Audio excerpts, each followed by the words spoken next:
Sit back for a bit, honey. I'll tell you exactly how it feels to be God's favorite.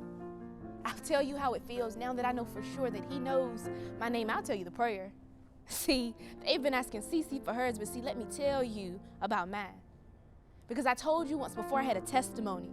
And the wildest part is that that one was only the beginning. See, this makes that feel merely like the warm-up.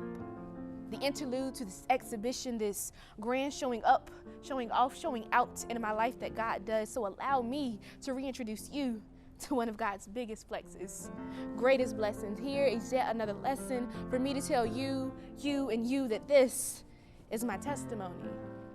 Because there is something about knowing I am walking in so much grace, being physically reminded that I am moving in so much power, that when emergency strikes and there's no urgency by man, I know God is working in overtime, on overdrive.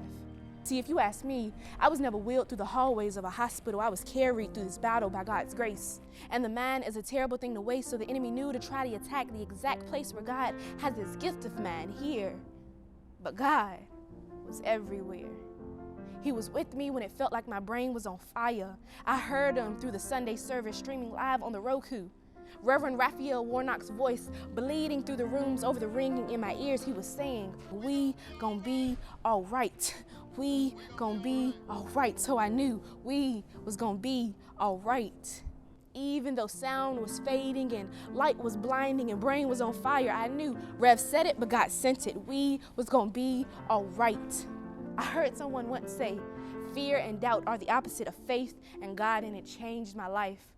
So I had no fear in that hospital, because why fill the space with doubt when God was already settled into the room? The surgeon looked down at me and he said, you're in good hands. Oh, baby, I already know. You better know you carrying precious cargo. Because even through inexplicable pain, they got jokes. They got joy for me. They got jubilation, because I had this crazy faith that the battle was already won. You just got this certain persuasion when you know your Father's going to move for you. You just move different when you know you got that favor. I didn't even have time to doubt. My Father who art in heaven is my biggest flex.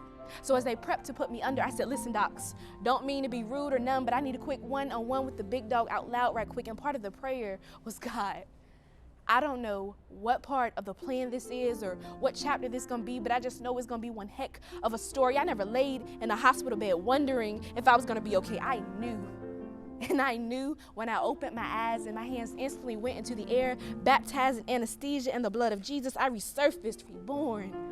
And I knew it was my job to be a walking, living, breathing testimony to whatever this grand plan is that God has for me. This purpose, this vision, this power is all God.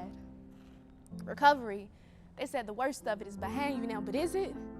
Because as I lay me down to sleep, I pray the Lord my soul to keep.